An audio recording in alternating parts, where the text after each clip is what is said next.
Hello, coaches. After a long day, doubleheader against Hastings, we end the day 1-1. We're 1-2 in the series. We played them, and I guess what would be a weird kind of rubber match tomorrow, or the last match of the series to try and tie it up. Before we get into it, what were your thoughts on tonight, or I guess today, both games, and we can just go from there. Swung the bat great to begin the games, and then they kind of stopped. Yeah. But it was fun games today. Yeah, I mean, both games are very competitive. The first one felt like we won more than what the score depicts. It felt like we kind of just controlled the game throughout. Second game, I felt like we, again, kind of in the momentum.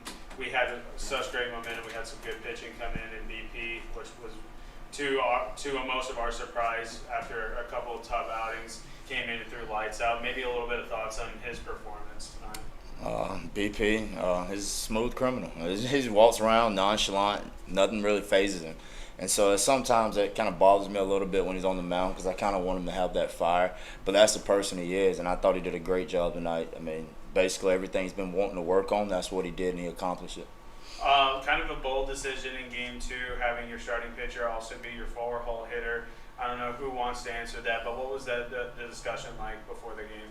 So we've actually had that discussion for about a week now. Tawny kind of. Yeah, we've been trying to figure out. We knew we had a lot of games coming, and so we just been discussing it. And I think yesterday or either the day before yesterday, we decided we were going to go with that lineup, but we're going to wait till Saturday to actually put it out. Second game of the doubleheader. So. Awesome. And did it work to what you thought it was going to? It did. It did. I thought it did. I wish Caden could have gave us more innings on the mound, but BP came in. He picked them up right there. So I definitely think it worked. Awesome. I want to talk a little bit about what you guys saw out of the other team's pitching. It seemed like after our first inning, we were able to just pick him apart. But then going into the next final 6 innings, it seemed like we really couldn't pick up on their pitching. Can you speak to me a little bit about what happened after that first inning? I don't know. We made some questionable swings, and we got up there. We got a little too aggressive, maybe a little too complacent at times. We took a couple pitches and got down in counts. Couldn't put the guys in motion. Didn't get any base runners on, so that affected the play of the game a little bit. But that first inning, it was a great. I mean, we had timely hits, bringing guys in. Double after singles. I had a sore arm from windmilling everybody in that first inning, so it was great. Unfortunately, we did stop the bats, and I don't know really the reason for it, other than sometimes we get complacent, like we did in the first game. I think we scored 7 in an inning in the first game, and not many after that. Sure. So it's we just got to stay on the gas pedal.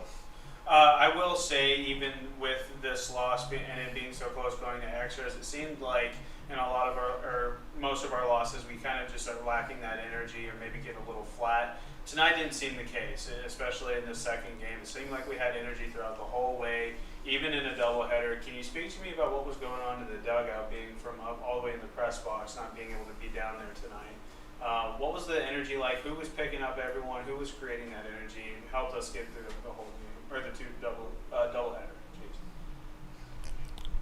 I'd definitely say Tyler Skelton for sure is one of them. Nick McCollum, definitely. I know the first game I could hear Joey Bramani the whole time.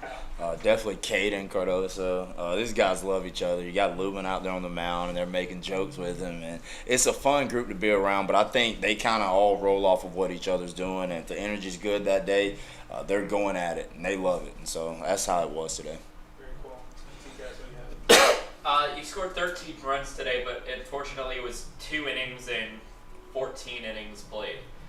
You talk a lot about momentum, and that seems like something that should be a momentum starter. Heading into that inning, 5 runs allowed to Hastings. Was that complacency on Caden and the rest of the defense to allow 5 to score after that? Excuse me. I don't think it was necessarily complacency. I felt like Caden just didn't have his stuff again. He came out. He felt good. He didn't want to come out of the game. He actually begged me to stay in the game. He's just one of those competitors that he knew he didn't have it. Our defense kind of lacks a little bit, but just starts with pitching. That first game, Hastings kept chipping away, and luckily for Pierre, they were able to stop bleeding in time to end up coming out with the victory.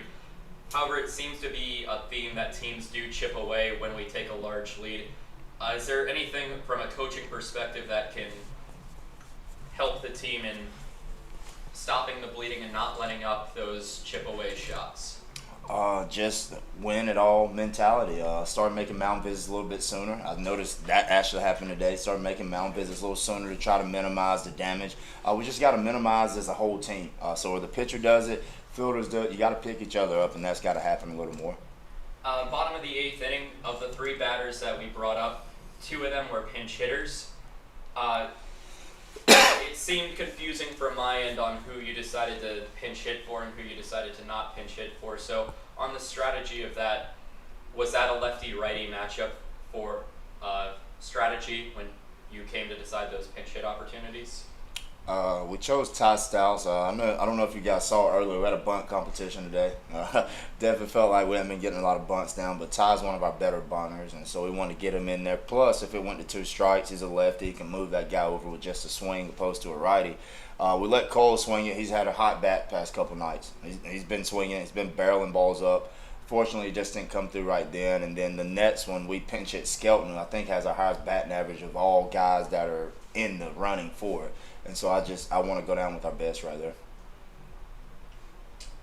Cool. We have one more game against them tomorrow. Any thoughts on that, trying to end up the series with them? Just got to play like a team, pick each other up, and bats keep swinging it. Pitchers got to throw more strikes and come out with a win. Long day. Let's get us some rest. We'll see you guys in the morning, all right? Wait. Oh, sorry. Nolan, I ask you this almost every interview, but there's a lot of energy in the press box that could potentially skew the coach's view, but up here in the press box, it's more so neutral. Is there anything that you saw from up in the press box from today's game that we could either work on or could have swung in our favor? I felt that we talked a lot in this interview kind of about the big innings that we have and they're kind of dying down. I think it just goes because we've seen we kind of knock their starters around, or and then in the first game we let them settle in a little bit. I think just going back to what we've talked about this weekend and making adjustments, continually making adjustments. It seems like their pitchers are making more adjustments than we are and figuring out ways to get us out later in ball games. So I think that's just one thing continually you're going to work on. That's baseball. It's a game of adjustments. So that's one big thing I'm noticing.